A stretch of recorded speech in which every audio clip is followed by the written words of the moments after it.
encerraria a pesquisa científica do tecido.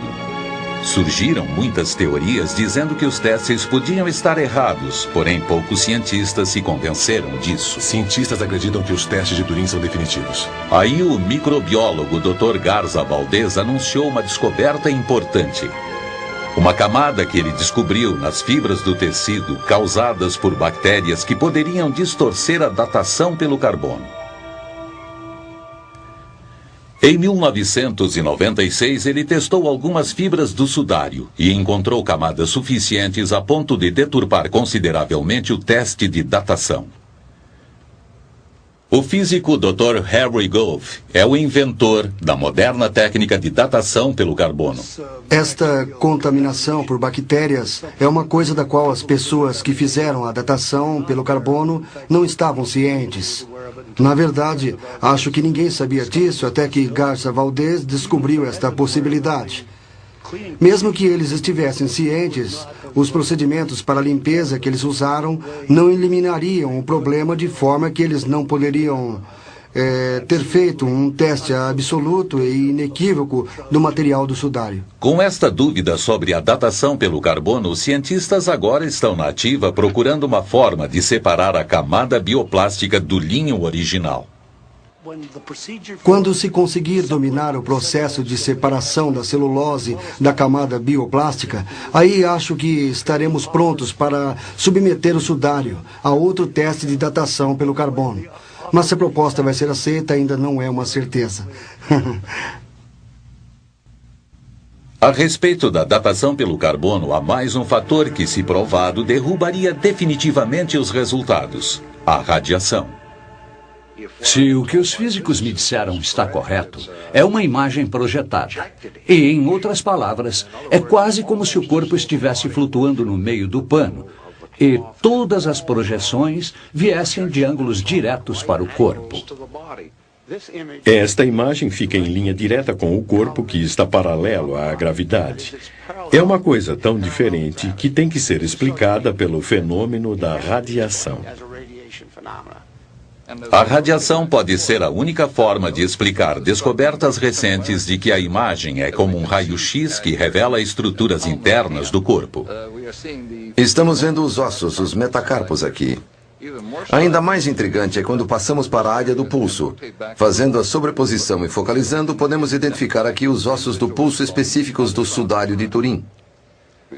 Vemos características do esqueleto na profundidade do corpo que combinam com um tipo de emanação de raio-x. Assim, para nós, a imagem, além do contato direto do sangue, é basicamente formada por esta incrível e única ocorrência de radiação. A superposição do crânio sobre a face do sudário revela estruturas internas com uma nitidez incrível. Estamos vendo imagens de dentes aqui. Ao sobrepor e focalizar esta região, podemos ver no sudário os dentes, incluindo as raízes. E qual é a fonte da radiação? Alguns pesquisadores acham que tem a resposta para isso também. Acredito que esta imagem está no tecido por causa da transformação que ocorreu durante a ressurreição.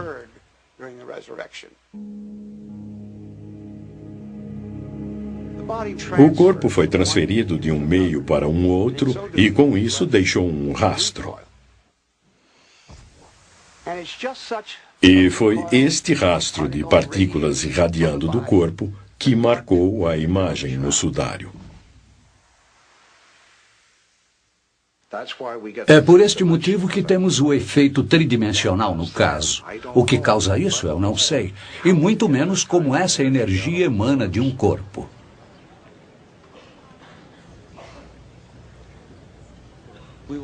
Nunca vamos saber se a imagem no pano é de Jesus. No entanto, a fascinação com respeito ao tecido é que ele nos liga a todos com uma morte.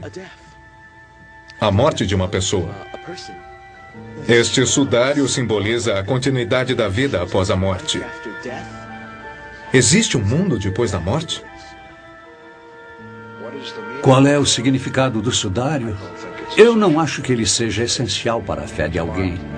Mas no mesmo capítulo 20 do Evangelho de João, que descreve a descoberta da tumba vazia, também temos a história do ceticismo de Tomás. Acho que ainda há uma porção de pessoas no século XX cujos certificados de nascimento espiritual são do Missouri. Vocês têm que me mostrar. O que manteve a minha atenção estes anos todos foi o mistério da coisa. Eu sinto que há indícios no sudário que ainda não foram descobertos. Ainda não foi evidenciada e esclarecida para o povo a verdadeira história do sudário e como ele veio a existir.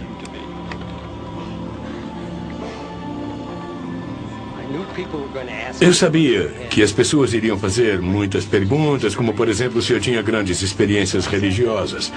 Aí eu me sentei por volta das 3 horas da manhã. Tudo quieto, não havia ninguém por perto. Eu olhei para o sudário e disse: bom, como você se sente? O que você sente? Não, eu não tinha muita experiência religiosa. Eu não tinha mesmo. Mas uma coisa não parava de penetrar na minha mente. Era o olhar para o rosto em oposição ao corpo. O rosto tem uma aparência muito serena e muito cheia de paz. O corpo está muito maltratado. Na verdade, os dois não combinam entre si.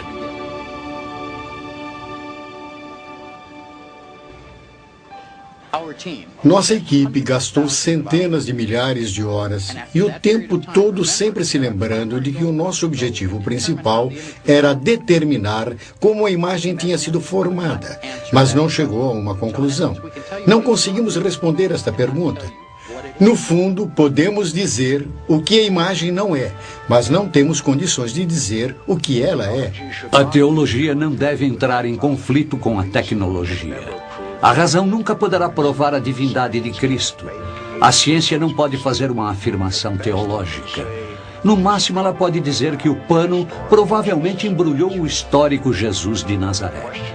Mas a pergunta que a teologia formulou é: quem você diz que eu sou? Nenhum laboratório científico pode responder isso. Continua por conta de cada um rever as provas e decidir por si mesmo o que o sudário de Turim, na verdade, é.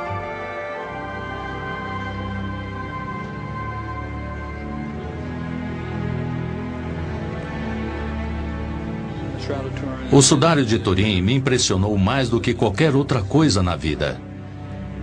Ele manteve minha atenção total durante mais de 20 anos. E eu não terminei até o momento. Acho que ele vai ser o meu maior objeto de estudos pelo resto da minha vida.